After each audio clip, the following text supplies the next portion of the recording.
Hello mes girls, bienvenue dans ton podcast Become Your Boss Girl. Quand tu auras rencontré la boss qui est en toi, rien ne t'arrêtera. Aujourd'hui, on se retrouve pour un nouveau type de podcast un peu différent d'habitude parce que là, je vais te donner exactement 5 éléments, 5 choses que tu dois garder absolument privées, que tu dois garder pour toi afin d'éviter tout ce qui est maux de tête, le mauvais œil et la négativité. Parce que le but, c'est que tu puisses vivre un maximum possible en paix, heureuse. Et donc ces 5 choses vont te permettre de l'être. Je suis une championne du Keep My Mouth Shut. Ça veut dire que très peu de gens savent mon passé, très peu de gens savent ma vie privée dans les moindres détails, parce que je mets un point d'honneur. En tout cas, je prends bien le soin de savoir à qui je peux, quand je peux, me confier à quelqu'un sur n'importe quel élément de ma vie privée. Et ça aussi, même pour tout ce qui est mes projets futurs, etc. C'est quelque chose que je prends énormément en compte. Donc on va voir ensemble quoi et pourquoi tu dois garder ces 5 choses privées. C'est parti!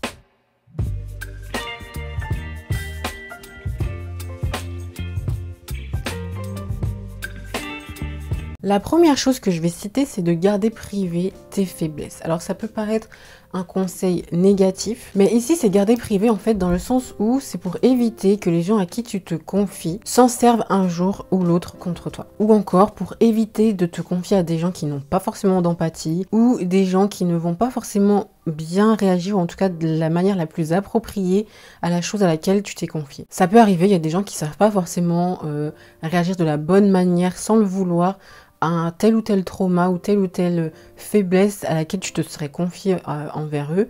Et c'est pas forcément quelque chose de négatif ou de mal, mais c'est juste qu'il y a des gens qui ne vont pas forcément réagir comme tu aurais aimé qu'ils réagissent, ou en tout cas de la meilleure manière pour accueillir ta confidence. Et en fait, c'est justement un conseil pour éviter que ça t'atteigne encore plus. Parce que parfois, tu peux te confier dans le but de te faire du bien, dans le but de partager quelque chose parce que tu as confiance dans la personne, mais il s'avère que la manière dont elle a pu réagir à ce que tu as pu lui dire, ça va peut-être parfois empirer le sentiment que tu as avec ta propre faiblesse. Alors c'est délicat parce qu'en même temps, il est important que tu puisses justement extérioriser tes faiblesses. C'est quelque chose que je prône beaucoup dans plusieurs de mes podcasts, comme tu as pu l'entendre, de pouvoir justement extérioriser, te confier, parler, mais il faut que tu le fasses auprès des bonnes personnes, c'est-à-dire des amis, mais des amis très proches, à qui tu sais pertinemment que tu peux leur faire confiance, dont tu connais parfaitement la bonté et que tu sais qu'ils ne vont jamais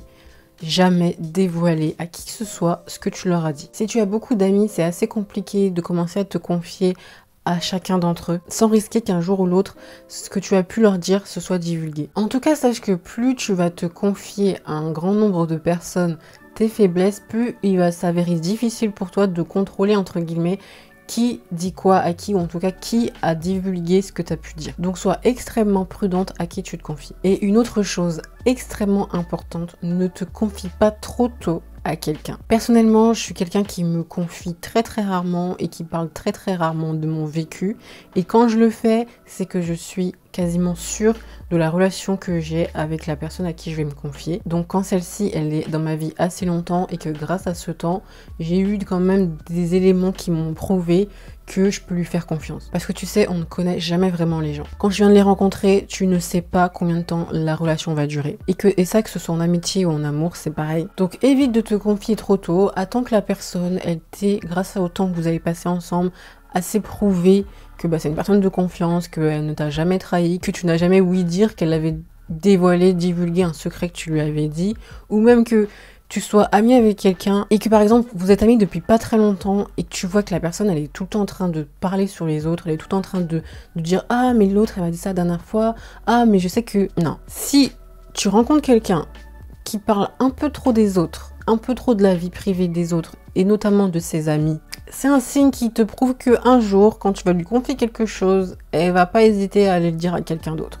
Donc, réserve-toi, préserve-toi un maximum. Attends d'avoir des preuves, attends d'avoir vécu assez de temps avec cette personne, amicale ou amoureuse, pour te confier. La deuxième chose que je voulais voir avec toi, c'est de garder privé ta relation de couple. Alors, petit disclaimer, quand je dis ça, c'est pas garder secret, il faut faire le distinguo. Il faut faire le distinguo entre garder ton couple secret ou garder ta vie privée de couple secrète. Parce que quand ton couple est secret, ça veut dire que ta relation est cachée là. Donc, sweetheart, si ton copain, il veut garder votre couple secret, fuis. Fuis, ça sert à rien.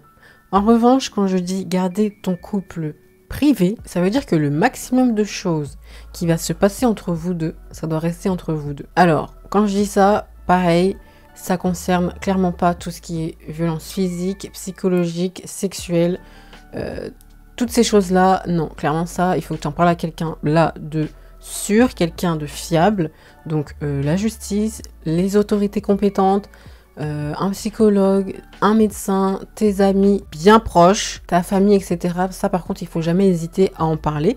En revanche, je parle des choses basiques, du style vos disputes doivent rester privées. Tu sais pourquoi? Parce que quand vous vous disputez là, les autres sont pas là.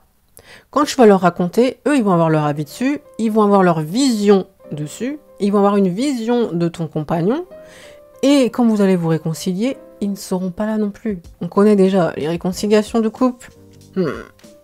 On sait de quoi il s'agit, ok? Donc, ils sont pas là. Mais eux, par contre, ils ont encore tout ce que tu leur as dit, étant donné qu'ils n'étaient pas là pendant la réconciliation. Ils n'ont pas participé. Donc, ils ont en mémoire les disputes auxquelles tu leur as fait face, que ce soit ta famille, tes amis, et l'image qu'ils ont de la personne avec qui t'es, elle ne va pas changer, elle va même aller de mal en mal. Plus tu vas raconter tes problèmes de couple, tes disputes de couple, plus les gens à qui tu leur as raconté vont avoir une mauvaise image de ton partenaire. Ils vont prendre part, mais ils vont prendre part de manière négative. Le fait que tu t'es confié, de fait qu'ils vont avoir un avis dessus. Et je trouve que c'est pas sain à la fois pour toi, à la fois pour ton couple, ta relation de couple et à la fois pour ta relation avec tes proches. Ta vie sexuelle là, c'est pareil. Il n'y a pas besoin de dévoiler, divulguer, que ce soit avec ton compagnon, ton partenaire, que ce soit avec ton mari, ou que ce soit même avec ton plan CUL là. Les gens n'ont pas besoin. Alors ça c'est vraiment homme comme femme. Commencer à divulguer ce que tu fais là avec ton partenaire, avec la personne avec qui tu fais des choses, je pense que c'est quelque chose qui doit rester le maximum privé. Tu peux en parler avec tes amis très proches, on va pas se mentir, ça nous arrive de... que ce soit pour des conseils, que ce soit pour... parce qu'on a envie, avec tes copines très proches, il n'y a pas de souci. Mais les gens qui divulguent un peu trop leur vie sexuelle à des inconnus, il y en a. Et c'est quelque chose que je trouve très très problématique. Que ce soit pareil sur les réseaux sociaux, je pense que tu n'as pas besoin de divulguer telle ou telle position, telle ou telle pratique que tu fais à plusieurs, à pas plusieurs ou à que sais-je. Il n'y a pas besoin. Très clairement, tu n'as pas besoin. Ce que tu fais avec toi-même ou ce que tu fais avec tes partenaires, ton partenaire, les gens qui ne te connaissent pas n'ont pas besoin de le savoir. Et les gens qui te connaissent, mais à qui ça n'intéresse pas, ou en tout cas avec qui tu n'as pas un lien assez proche pour en parler, ça sert à rien. Garde-le pour toi, c'est mieux. Ça évite le jugement, même si on a dit qu'on s'en fiche du regard des autres, même si on dit qu'on s'en fiche du jugement, ça évite quand même que les gens... T'as capté, t'as pas besoin d'avoir de la négativité en plus, donc évite de dévoiler des choses qui pourraient t'amener des maux de tête. Comme je disais au début, là le but c'est d'éviter les maux de tête. On n'a pas envie que les gens viennent donner des maux de tête, donc garde ça privé. Pareil aussi, je dirais pour tes problèmes financiers par exemple que tu as avec ton couple, je pense que l'idéal c'est que tu gardes ça le plus longtemps privé, en tout cas jusqu'à ce que peut-être que ça s'arrange. Moi personnellement je suis quelqu'un, je vais parler de mes problèmes de couple quand ils sont passés. Ça veut dire que soit quand je suis plus avec la personne, soit quand vraiment il s'est passé des années et que vas-y, le problème était il y a longtemps, l'eau est passée sous les ponts, bref, on peut en discuter, il n'y a pas de souci.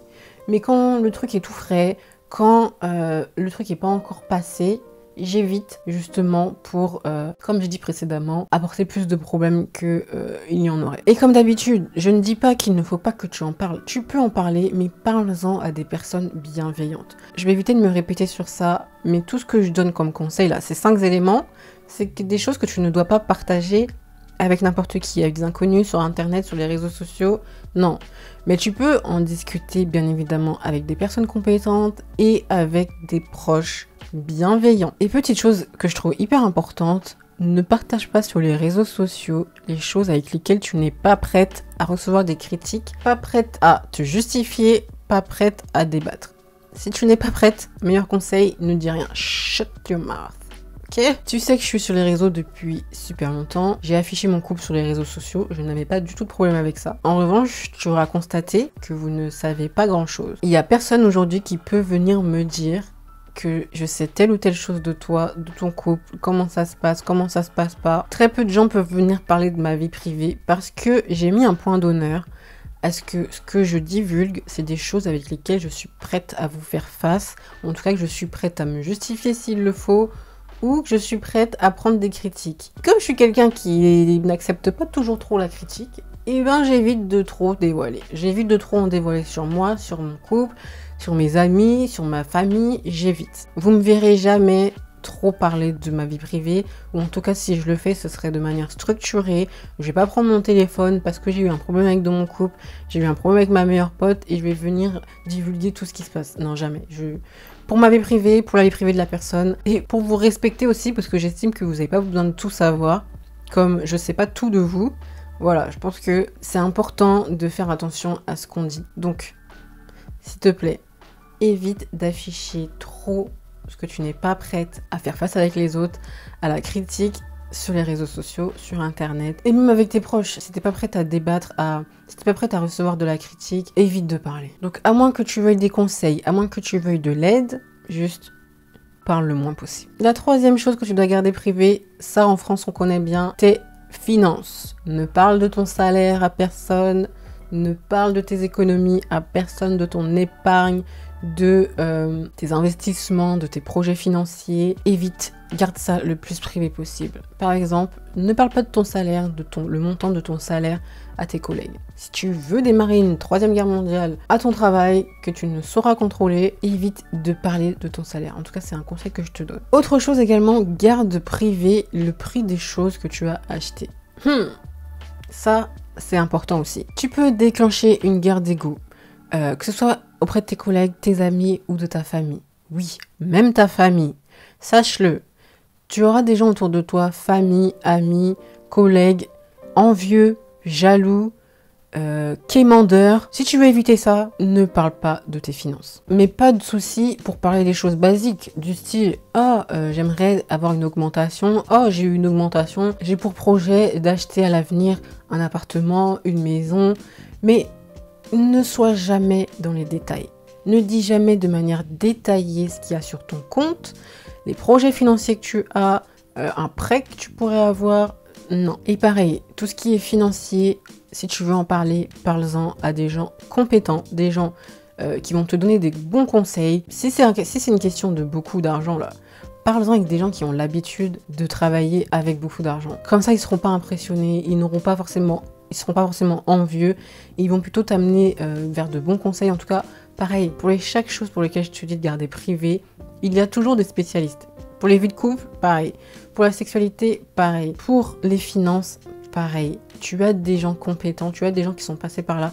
Donc, tourne-toi plutôt vers ce genre de personnes pour parler, mais ne rentre jamais dans les détails avec ta famille, tes amis, tes collègues, tes connaissances, ta boulangère. Non. Quatrième chose, évite, s'il te plaît, de parler de tes projets futurs, personnels, professionnels, de tes plans. En tout cas, auprès de personnes qui n'ont pas la même vision que toi, ou qui ne sont pas passées par là. Par exemple, pour un projet entrepreneurial que tu aurais, j'éviterais d'en parler à quelqu'un qui n'a pas la même vision que toi sur ce sujet. Ou quelqu'un qui n'a pas ton ouverture d'esprit. Ou encore quelqu'un qui n'y connaît rien et qui, comme il n'y connaît rien, va projeter ses propres peurs pour, du coup, t'éviter de te lancer. Et très souvent, qu'est-ce qui se passe quand on se confie à quelqu'un qui n'a pas la même vision, qui ne s'y connaît pas et qui est négatif?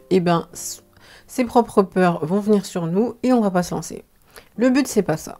Quand on se confie, en général, c'est parce qu'on aimerait aussi que la personne, elle nous motive, ou en tout cas, qu'elle vienne pas déverser sa négativité pour te décourager. Et même si c'est pas forcément quelque chose d'entrepreneurial, ça peut être la danse, le chant, tu vas avoir une carrière de cinéma, théâtre, et en fait tu vas tomber sur quelqu'un qui va pas voir la même chose que toi, et qui va te sortir des choses du style « Ouais, mais tu sais, tu devrais plutôt faire des grandes études, trouver un CDI, essayer d'augmenter ton salaire, et puis tu sais, c'est important d'économiser, c'est important de cotiser pour ta retraite, pour après pouvoir finir en EHPAD et payer ton EHPAD. » Alors ok, cette vie-là, elle correspond à beaucoup de gens, il n'y a pas de souci, c'est respectable.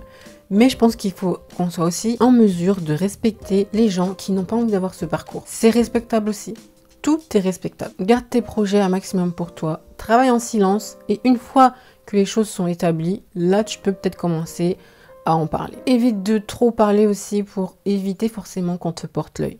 Tu sais, porter l'œil, ça peut paraître bizarre de dire ça, mais essaye d'analyser les choses dont tu as beaucoup parlé, tes projets dont tu as beaucoup parlé, et qui au final ne se sont pas vraiment passés comme tu aurais voulu. Alors, on peut mettre ça sur le dos du hasard, mais vu qu'on sait pas trop là, on va essayer de prendre des précautions, et du coup, on va garder pour soi. Quand les choses sont bien faites, quand les choses sont établies, que c'est carré, cadenassé, plié, signé, là tu peux commencer à parler. Mais avant, je vais te déconseiller quand même. Essaye de garder le plus possible pour toi, pour qu'on évite ces petits mauvais oeils là. 5e petite chose, la dernière, et qui n'est pas des moindres. Garde s'il te plaît privé tes opinions politiques si tu n'es pas prête à débattre. Le cas contraire, pas de souci, lâche-toi. Mais si tu n'as pas envie d'avoir des maux de tête, si tu n'as pas envie de commencer à débattre pendant des heures, que tu ne connais pas par exemple les opinions politiques de tes collègues, de tes connaissances ou de quelqu'un que tu viens de rencontrer, que ce soit, je sais pas moi, chez des amis, que ce soit un événement, bref, n'en parle pas. Attends parfois même de connaître les leurs afin de savoir à qui tu as affaire entre guillemets, pour voir si cette personne c'est, comme je pourrais dire, une safe place, un safe place. Parce que je t'assure que plus tu vas prendre de l'âge, plus tu vas te sociabiliser, plus tu vas te rendre compte que les gens que tu fréquentes là, ils ont des opinions politiques vraiment... Quand tu vas voir que ta collègue Mathilde, la chargée de recrutement du 4e, pense sur nous autres, tu vas voir flou. Tu vas plus voir les pauses café de la même manière, ça sera plus trop agréable. Certains vont te dire liberté d'expression, blablabla. Alors oui, pas de souci, comme je t'ai dit, si t'es prête à débattre, si t'es prête à avoir des maux de tête, si t'es prête à sortir tes meilleurs arguments pour essayer de contrer Mathilde la raciste ou François le sexiste, le misogyne ou Jean-Jacques l'homophobe, bah vas-y hein. Sache que quelqu'un qui n'a pas du tout la même opinion politique que toi ne va pas changer d'opinion juste parce que tu lui as sorti tes meilleurs arguments. Non, tu vas juste t'époumoner. Tu vas te donner des maux de tête. Ça sert à rien. T'es pas là pour éduquer les gens. Garde ton énergie pour toi. Tu me remercieras. Voilà en tout cas, tout ce que je voulais te dire, ces 5 éléments. J'espère que ça t'a aidé. J'espère que ça va t'aider pour l'avenir. Moi, je te fais des gros bisous. Et bien entendu, je te retrouve très bientôt pour une nouvelle vidéo ou un podcast. Gros bisous.